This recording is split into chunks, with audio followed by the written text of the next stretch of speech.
Teman-teman sekalian, tidak boleh dalam hati seorang muslim ada sombong. Dan sombong itu menganggap remeh orang lain atau menolak kebenaran. Kebanyakan kita terkurung dengan upaya syaitan menyesatkan dan menjerumuskan kita pada kesombongan dengan masalah adanya jenjang pendidikan, jenjang sosial, jenjang ekonomi. Misal, Allah subhanahu wa ta'ala membukakan bagi seseorang di antara kita harta, kaya raya, punya segala macam transportasi, tempat tinggal, pakaian yang bagus, segala macam kebutuhan dia bagus. Maka syaitan menunggangi pada diri orang ini kesombongan. Dia kalau lewat melihat ada seseorang yang beda dari sisi jenjang ekonomi itu, dia tiba-tiba menganggap remeh. Terlintas misal dari tatapan mata, dari cara membentuk mulut atau bibir, kesannya menganggap remeh, memotong perkataan orang, tidak menganggap penting. Mungkin karena orang itu bawahannya, tetangganya yang lebih miskin atau lebih susah hidupnya atau susah hidupnya dibandingkan dia. Ini semua teman-teman sekalian masuk dalam hal yang dibenci, keburukan. Tidak boleh ini. Atau misalnya jenjang sosial, dia merasa negaranya misalnya negara adik kuasa. Pada saat dia datang ke negara lain, dia menganggap negara itu negara kecil, penduduknya sedikit. Dia merasa negaranya adik kuasa padahal tidak ada hubungan sama sekali dengan dia. Maka kemudian dia menganggap remeh seseorang. Atau dia tinggal di sebuah komplek, kemudian dia tidak mau melirik orang-orang yang ada di sebelah tembok komplek itu, karena memang rumah mereka rumah-rumah kayu, rumah biasa.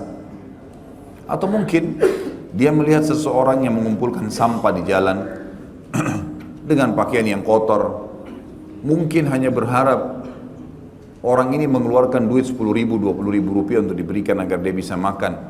Tapi dia dengan sombongnya tidak mau melihat, tidak mau membantu. Jangankan bantu, melihat aja tidak mau. Apalagi kalau kita sudah bicara masalah salaman misalnya, atau mengajak ngobrol orang-orang susah ini. Padahal sabda Nabi SAW jelas sekali, sesungguhnya kalian diberikan rezeki oleh Allah karena orang miskin di antara kalian, karena sholat, karena doa, sholat, dan ketulusan juga keikhlasan orang miskin di antara kalian. Misal, kelebihan fisik juga begitu. Seringkali kalau kita melihat ada orang punya kekurangan fisik yang kita tidak miliki, mungkin warna kulit, mungkin jenis rambut, mungkin jenis kulit, mungkin poster tubuh, apa sajalah. Maka seorang mukmin harus tahu bahwasanya di sini dia harus merendah, tidak boleh malah dia menganggap orang lain kurang, menganggap orang lain berendah daripada dia. Ini semua hal keburukan teman-teman sekalian dan tidak boleh ada dalam jiwa seorang muslim. Sampai sebagian ulama mengatakan kalau sudah muncul dalam hatimu sedikit pun dari rasa kesombongan, maka hati-hatilah karena sudah cukup dengan sedikit itu membuatmu tidak bisa mencium bau surga apalagi masuk di dalamnya. Sebagaimana sabda Nabi SAW, siapa yang dalam hatinya ada seperti biji sawi dari kesombongan maka tidak akan mencium bau surga. Ya. Kita boleh menggunakan pakaian yang bagus, kendaraan yang bagus, rumah yang bagus, tapi merendahlah. Sesekali jenguk tetangga, lihat keadaan ekonomi orang yang kurang. Sedekah, kalau memberikan sedekah kepada orang lagi ketuk kaca di lampu merah, jangan cuma buka sedikit jendelanya kemudian keluarkan 2 jari, itu pun cuma dijepit 500 rupiah atau 1000 rupiah. Turunkan jendelanya, salaman sama dia. Kalau dia sesama jenis, Assalamualaikum Pak, salam, tinggal di mana? Bapak kenapa lakukan ini? Memang tidak ada pekerjaan. Mungkin dalam 1 menit kita bisa mendapatkan banyak informasi tentang dia. Mungkin dia bilang, anak saya mau sekolah, saya nggak punya uang. SPP-nya sekitar 200 ribu rupiah. Baik Pak, ini 200 ribu silakan ambil. Kita bayarkan SPP dia sehingga dia bisa sekolah anaknya. Maka selama itu, sampai anak itu berhasil nanti, walaupun kita tidak biayai semua hidupnya, tapi jenjang karir sekolahnya bisa berlanjut justru karena 200 ribu yang kita lakukan, yang hampir dia dikeluarkan dari sekolah sudah cukup menjadi amal jariah buat kita. Hanya dengan diskusi dan bicara ringan 1 menit. Bukankah kita bisa mengajarkan sebuah hadis kepada anak-anak yang datang nyanyi-nyanyi dekat kaca mobil, daripada kita biarkan dan muncul sedikit rasa kesombongan dalam hati, menganggap kita lebih hebat daripada dia atau lebih baik hanya karena kita menggunakan mobil. Dan ini teman-teman sekalian harus dihilangkan semua, karena itu hak seorang muslim. Tidak boleh sampai ada keburukan atau hal-hal yang dibenci yang kita timpakan padanya. Termasuk dalam hal ini tadi saya bilang, banyaknya manusia terjerumus dalam kesombongan. Bukankah syaitan sudah cukup menunggangi teman-teman sekalian keadaan kita hanya kena pakai sepatu baru, hanya kena pakai baju baru? Bukankah cara jalan kita sudah berubah hanya dengan pakai sepatu baru atau hanya dengan pakai baju baru? Sampai kata para ulama, kalau terlintas dalam hatimu sedikit kesombongan, maka bungkukkanlah badanmu. Dan kalau kau melihat, kata Hasan Basri, seseorang yang lebih tua di hadapanmu, siapapun dia, bagaimanapun keadaan fisiknya, maka selalulah ucapkan bahwasanya dia lebih tua dari aku, maka berarti dia lebih banyak amal solehnya. Dan kalau kau melihat orang lebih muda daripada kamu, maka ucapkanlah orang ini lebih muda, maka mungkin dia lebih sedikit dosanya. Sehingga kita selalu berada di lingkup merendah pada saat itu, dan jauh dari hal yang bisa membuat saudara kita merasa terkucilkan, atau kita menimpakan keburukan ataupun sesuatu yang dibenci olehnya, sebagaimana kita benci buat diri kita sendiri, hanya karena pintu-pintu syaitan dibuka. Kata Syekh Abu Bakar rahimahullah, tidak menimpahkan keburukan pada muslim atau sesuatu yang dibenci kepadanya. Hal ini berdasarkan sabda Rasulullah sallallahu alaihi wasallam di dalam hadis riwayat Imam Muslim nomor 2564. Kullul muslimi alal muslimi haram damuhu wa maluhu wa irduh. Setiap muslim atas muslim lainnya diharamkan darahnya, hartanya, dan juga kehormatannya. Diharamkan darahnya maksudnya tidak boleh ditumpahkan tanpa udzur syar'i. Kalau kita pemerintah, ada orang yang jelas-jelas melanggar, dia membunuh atau misalnya dia mencuri, kemudian ada hukum Islam diterapkan, dikisos kepalanya atau dipotong tangannya, itu lain. Ada perintah sang pencipta di situ. Tapi kalau tidak ada, apa hak kita teman-teman sekalian memukul, menonjok orang lain hanya karena dia bawaan kita misalnya, atau hanya karena kita merasa kita kakak kelas, senior misalnya, menonjok orang. Saya subhanallah pernah lewat di salah satu jalan di Jakarta, saya melihat ada dua orang laki-laki di pinggir jalan, lalu yang satu marah-marah sambil tonjok-tonjokin wajahnya orang itu, dan yang satu seperti ketakutan sekali. Allah alam itu mungkin adiknya, bawahannya kah? Tapi subhanallah saya melihat kok bisa ada manusia seperti ini ya? Siapa dia sampai mau melakukan perbuatan itu kepada orang lain? Bukankah kata Nabi SAW, irhamu man fil ardi yarhamkum man fis sama, kasihani orang yang ada di muka bumi dan yang di langit akan mengasihanimu, gitu kan? Tidak pernah kita temukan Nabi SAW menonjok-nonjok orang, atau para sahabat disebutkan riwayat, gitu kan? Kecuali memang orang itu berhubungan dengan hukum syar'i. Kasus pernah Nabi SAW menyuruh orang Yahudi yang jelas-jelas mencuri, lalu kemudian dia tidak mau mengaku. Nabi SAW dapat wahyu dan mengatakan pada Yahudi itu, wahyu turun kepada kau mencuri. Dia bilang enggak. Maka kata Nabi SAW kepada Zubair, hukumlah orang ini. Maka oleh Zubair digebukin orang itu. Karena perintah Nabi SAW supaya dia mengaku itu beda. Berhubungan dengan masalah penjahat-penjahat, tapi itu pun yang menanganinya adalah pihak pemerintah. Karena Nabi SAW sini pemerintah, bukan individu. Bukan individu. Jadi harus kita garis bawah ini teman-teman sekalian, supaya tidak terbuka pintu-pintu syaitan itu.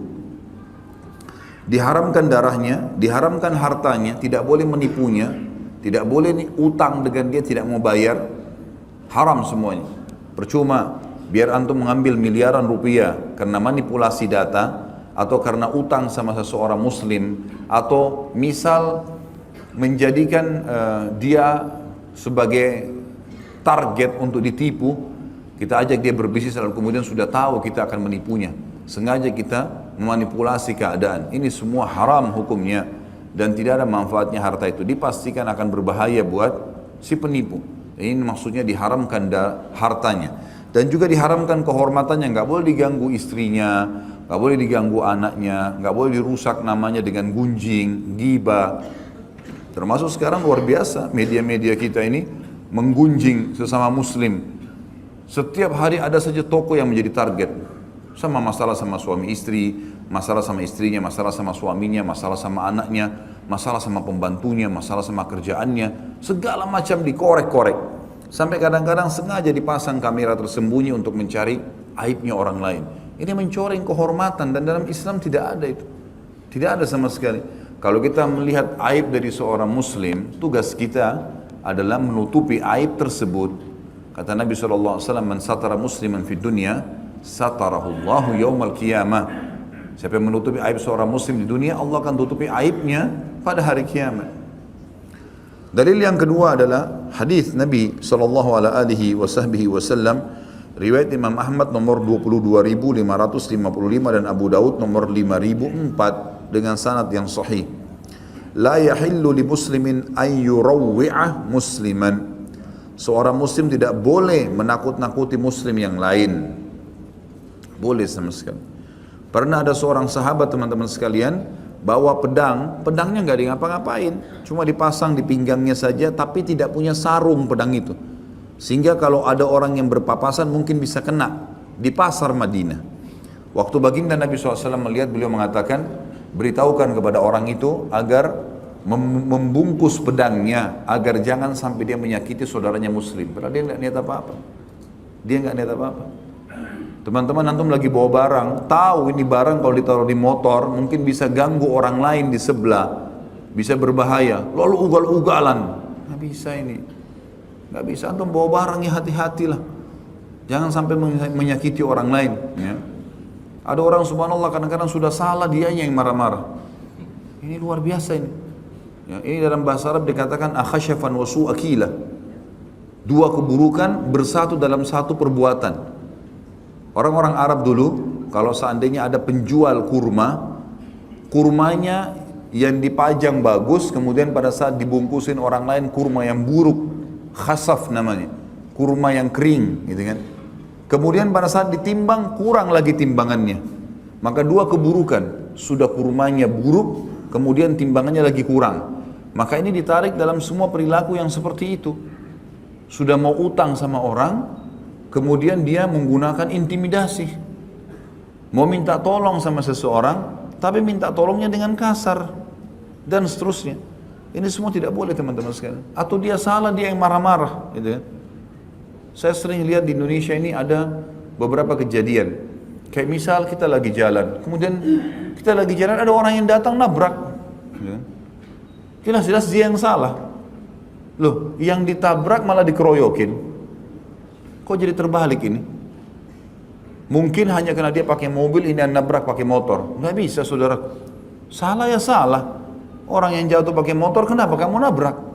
Harus adil di sini. Ini enggak, kamu harus bawa ke rumah sakit, kamu harus begini. Kalau kita mau minta tolong, sudahlah, kita tahu tadi orang ini salah, maka bantulah, gitu kan. Bawa ke rumah sakit, bisa dibantu, karena dia lagi benar.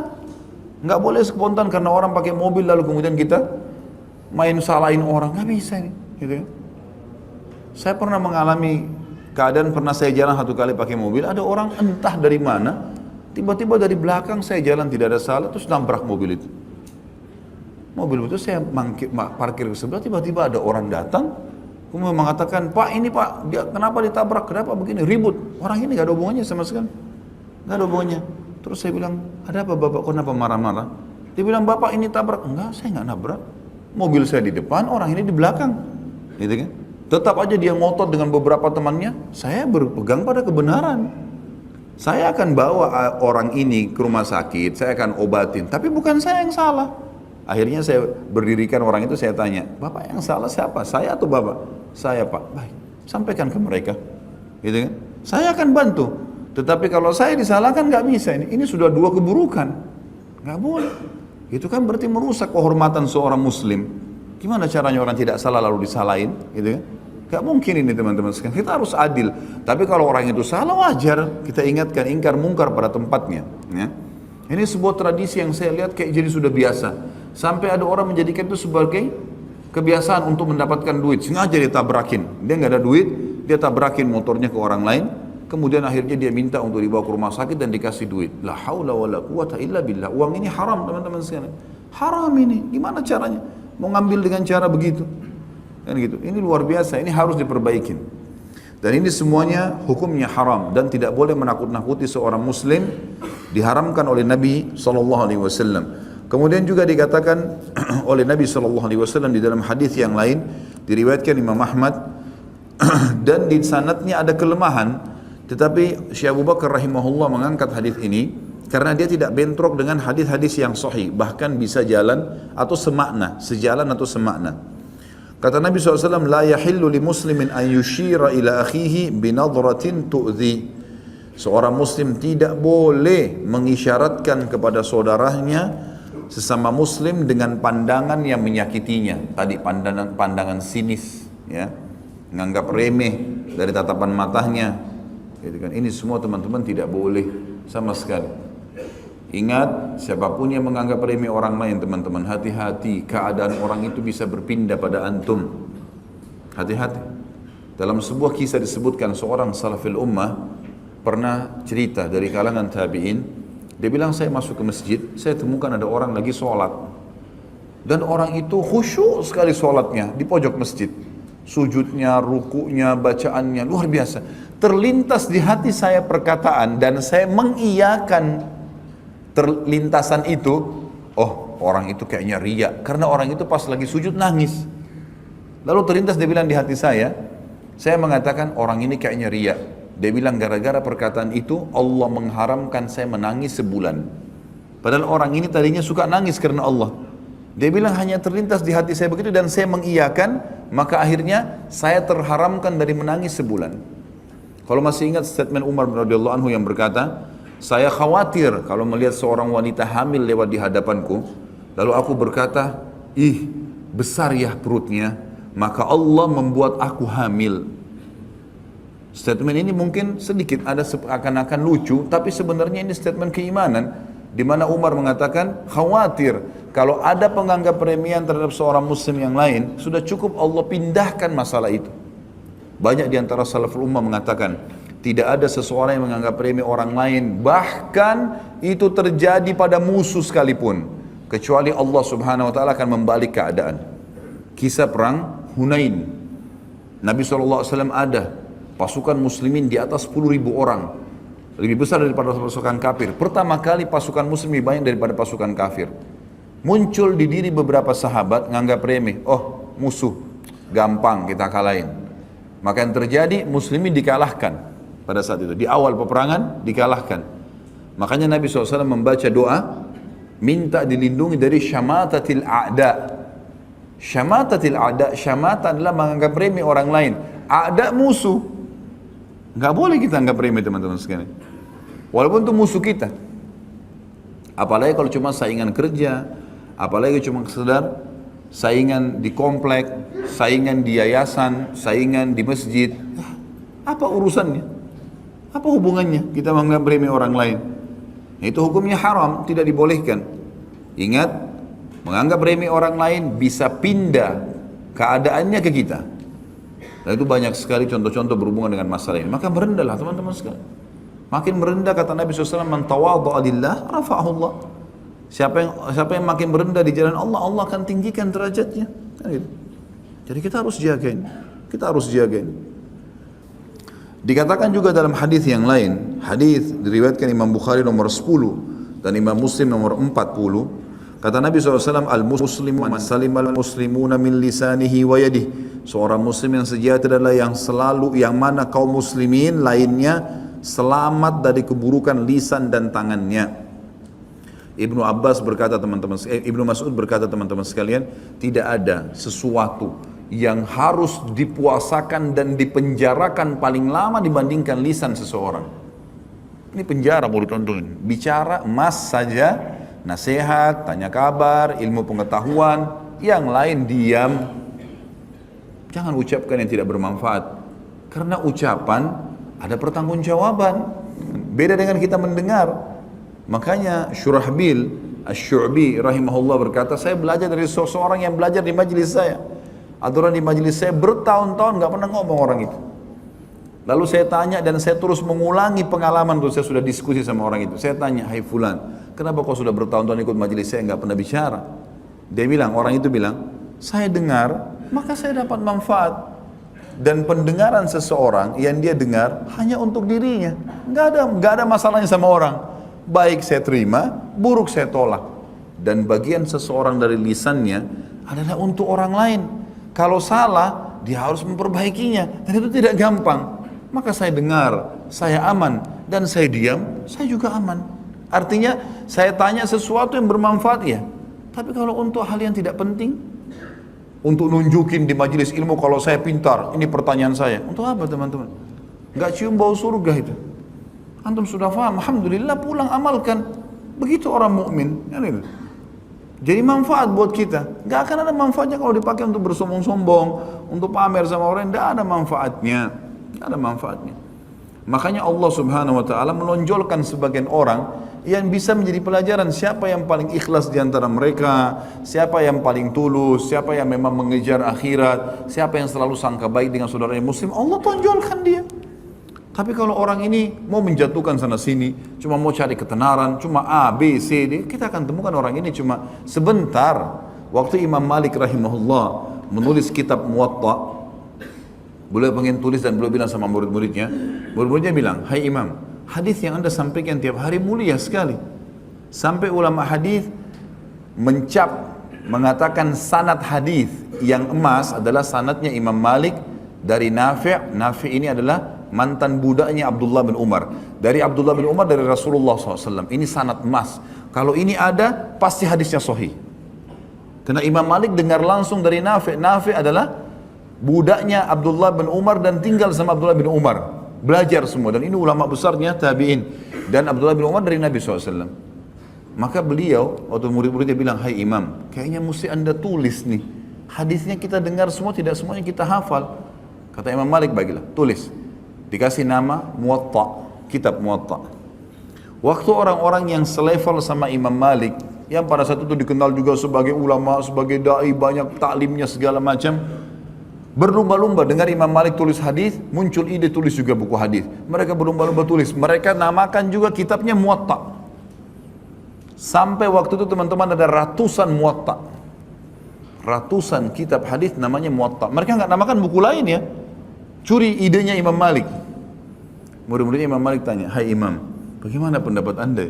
Anda nyusun buku ini, orang semua pada ikut-ikutan, gitu kan? Kata beliau kalimat mulia, orang yang berilmu faham, maka nalillah fahuwa baq. Kalimat sederhana, bobotnya luar biasa, emas. Beliau mengatakan, manapun yang dikerjakan karena Allah pasti baq. Baq itu kekal. Betul teman-teman, waktu terjadi suku Tatar menyerang Irak, merebut wilayah kaum muslimin, kebanyakan kitab Muwatta, bukan kebanyakan, semua kitab Muwatta yang disusun ratusan pada saat itu semuanya habis. Tidak ditahu di mana sejarahnya, ada yang dilempar di lautan, ada yang rusak dan segala macam. Dan kitab satu-satunya yang tinggal sampai sekarang kitabnya Imam Malik rahimahullah, kitab Muwatta. Bagaimana Allah menghantarkan keikhlasan itu kepada targetnya. Untuk apa bersaing dengan seorang muslim? Teman-teman sekalian, hadis mulia. Kata Nabi SAW, tidak ada seseorang yang mendoakan saudaranya muslim kecuali di atas kepalanya malaikat akan berkata, walaka mithluhu, walaka mithlu. Kau akan dapat yang sama, kau akan dapat yang sama. Kita lihat teman kita punya kekayaan, ya Allah limpahkan kekayaan lebih banyak lagi, berkahi buat dia. Antum sadar nggak? Waktu antum doain dia, antum sedang doain diri antum sendiri. Karena malaikat atas kepala kita mengatakan, engkau akan dapat sama, engkau akan dapat sama. Doa malaikat mustajab. Kita lihat orang pintar, ya Allah berkahi kepintarannya. Keluarganya bahagia, ya Allah tambahkan kebahagiaan. Gitu kan? Kalau kita doakan keburukan, misal kita mengatakan apa? Kenapa dapat begini ya? Mudah-mudahan usahanya bangkrut, mudah-mudahan begini, mudah-mudahan kelebihan fisiknya jadi rusak dan segalanya. Gembira kalau saudara muslim kena tertimpa masalah. Maka ini teman-teman sekalian sama saja dia sedang doakan dirinya. Karena malaikat bilang, kau dapat sama, kau akan dapat sama. Ya Allah jelekkan, nah kau juga jelek. Ya Allah bangkrutkan, kau juga bangkrut. Nah doa kita kepada Allah untuk dia belum tentu diterima, tapi doa malaikat kepada Allah untuk kita diterima. Kenapa nggak doain kebaikan? Saya lihat ini teman-teman di Saudi kental sekali ya. Tidak pernah saya temukan siapapun yang saya kenal atau tidak kenal di Saudi, misal dia tanya tentang saya, kemudian saya ceritain, saya punya yayasan atau saya punya kegiatan bisnis seperti ini. Nggak ada orang mengatakan hasutnya terlihat misalnya, di mana ya? Kenapa kau bisa? Bagaimana caranya? Nggak ada. Mereka bilang, Masya Allah, semoga Allah berkahi akhi. Insya Allah jadi luas, jadi berkah, jadi banyak. Nggak pernah mereka tuh. Jadi sudah menutup pintu itu. Karena pemahaman tentang masalah ini. Kita kadang-kadang subhanallah baru buka kios kecil di Kalibata City. Sudah sorotan matanya orang luar biasa. Seperti kita sudah jadi miliarder bagaimana? Lewat matanya nyorot. Ini kenapa bisa buka di sini nih? La haula wa la quwata illa billah. Lewat, Masya Allah, insya Allah diberkahi akhi, sudah mulai sewa iya, mudah-mudahan pindah ke tempat yang lebih luas ya, Allah berkahi. Malaikat bilang, kau dapat sama, ingat ya, bawa pulang ilmu ini cukup buat saya ya. Pulang amalin tuh teman-teman sekalian, selalu doakan kebaikan, doakan istri, doakan suami, doakan anak, doakan orang yang bantu, tunjukin parkir keluar, doakan semua kebaikan. Jazakallah khair, terima kasih, baik, mudah-mudahan Allah berkahi hidupnya ya, selalu kebaikan. Maka itu yang diharapkan. Lisan kita bukan menyakiti muslim, tapi malah memberikan kebaikan padanya. Karena dikatakan seorang muslim yang sejati adalah yang mana kaum muslimin lain selamat dari keburukan lisan dan tangannya. Memukulkah, mengambilkah, mencurikah dan seterusnya, ini masuk dalam masalah tangan. Kemudian hadis yang lain di poin ke-9 kita ini adalah hadis diriwayatkan Ahmad nomor 6886, Tirmidzi nomor 2627 dan Hakim disebutkan dalam jilid pertama nomor 54 dengan sanad sahih. Kata baginda Nabi SAW, al-mu'minu man aminahul mu'minuna ala anfusihim wa amwalihim. Seorang mukmin yang sejati adalah seorang yang kaum mukminin lainnya merasa aman dari gangguan diri dan harta mereka. Jadi ada orang subhanallah, kita takut kalau orang ini ketemu dengan istri kita. Karena matanya jelalatan, matanya sudah seperti orang yang mau menerkam istri kita. Ada orang begitu subhanallah. Ada orang pernah bahkan bertanya di pengajian saya, Ustaz, saya punya penyakit, saya suka ganggu istrinya orang. La haula wala quwata illa billah. Kenapa? Habis manusia, sudah habis yang bukan jadi istrinya orang, penyakit syaitan goda. Ada orang subhanallah kita ketakutan, masuk ke rumah kita ketakutan orang ini nanti ganggu, gitu kan? Ini bahaya sekali. Ini dimaksud orang mukmin sejati, orang mukmin yang orang aman, merasa aman dengan dia, di harta kah, di kehormatan kah, di keluarganya kah. Ada orang kita ketakutan kalau nginap di rumah kita, karena orang ini selalu terdengar suka mencuri misalnya. Tidak ada keamanan, gitu kan? Ini adalah orang-orang yang buruk semuanya, orang yang buruk dan orang seperti harus dijauhi. Maka sifat orang mukmin teman-teman harus semua orang merasa aman dengan kita, dibuat seaman mungkin. Dan ingat, Allah yang maha tinggi dan maha adil mengawasi. Innallaha kana alaikum raqiba. Allah mengawasi kalian dengan sangat detail semua perbuatan sekecil apapun baik atau buruk. Faman ya'mal mithqala dzarratin khairan yarah wa man ya'mal mithqala dzarratin syarran yarah. Yang berbuat seperti biji sawi kebaikan dia pasti lihat. Lihat kata ulama tafsir, di dunia ada kebaikan-kebaikan balasannya dan di akhirat ada kebaikannya juga balasannya. Dan keburukan buruk juga sama. Sekecil apapun akan ada konsekuensi pembersihan. Begitu juga dengan di akhirat. Lalu untuk apa kita mengambil haknya orang lain, mengganggu mereka, untuk apa?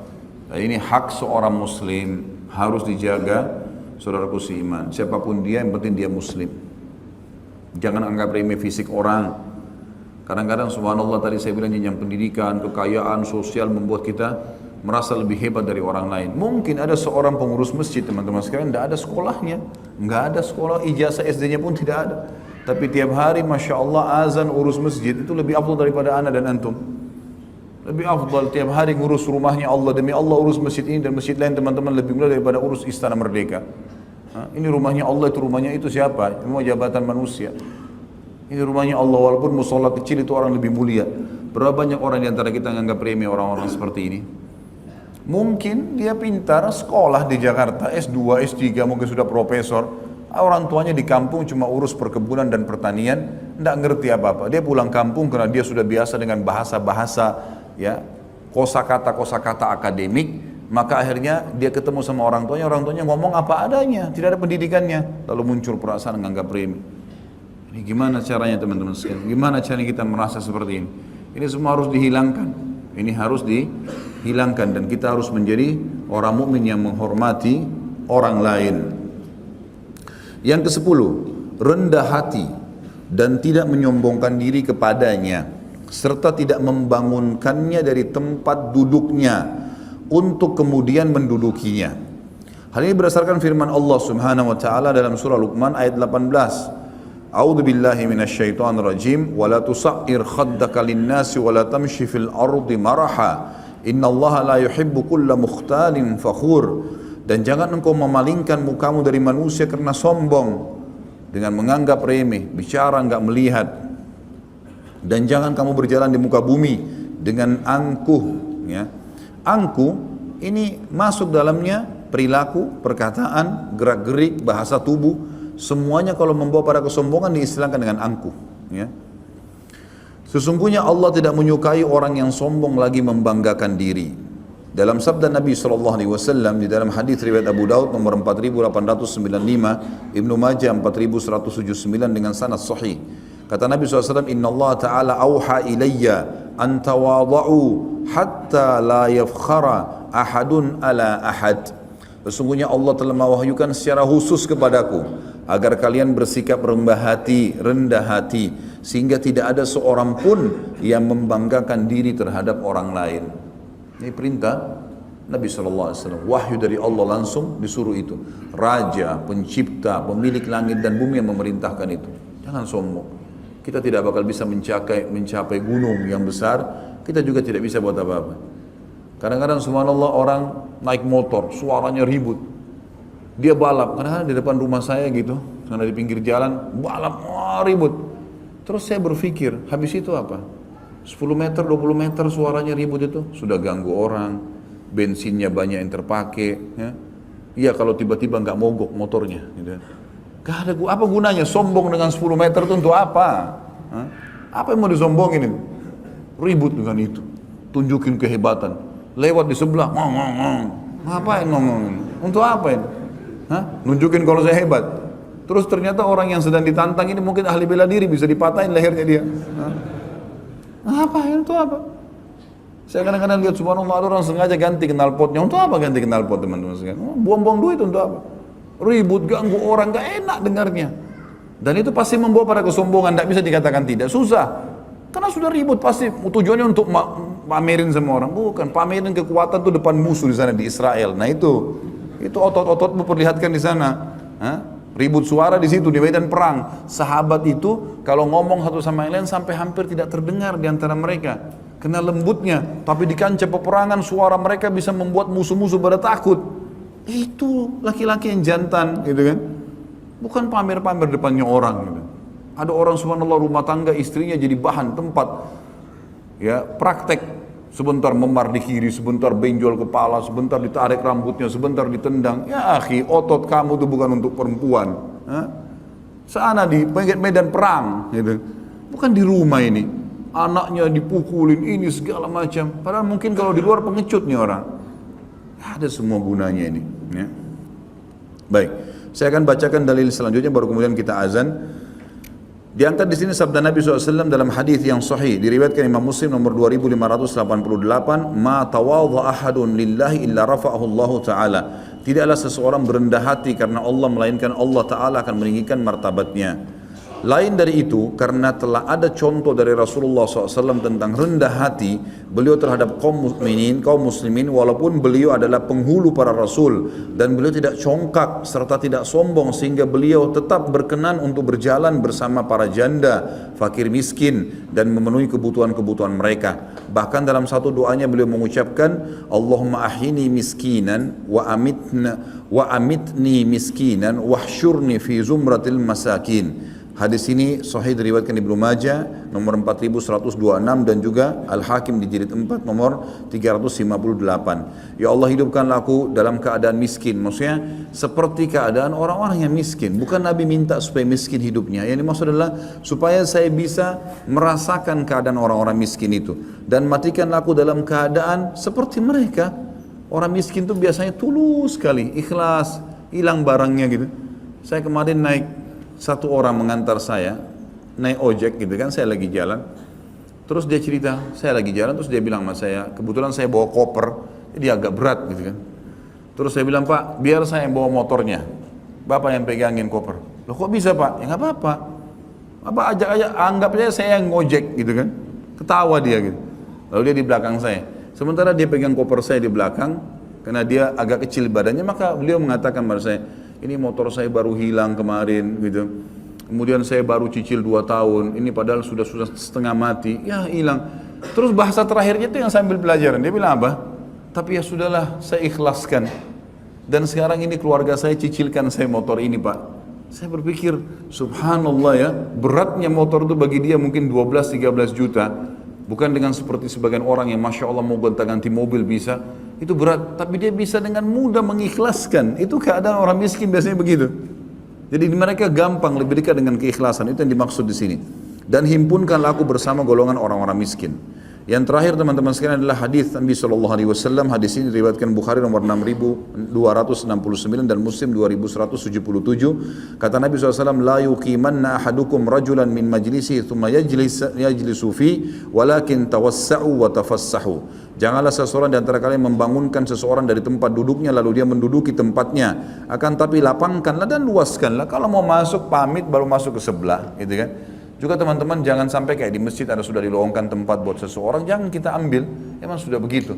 Ya sudah, ada saudara kita muslim, kita pindahlah ke tempat lain.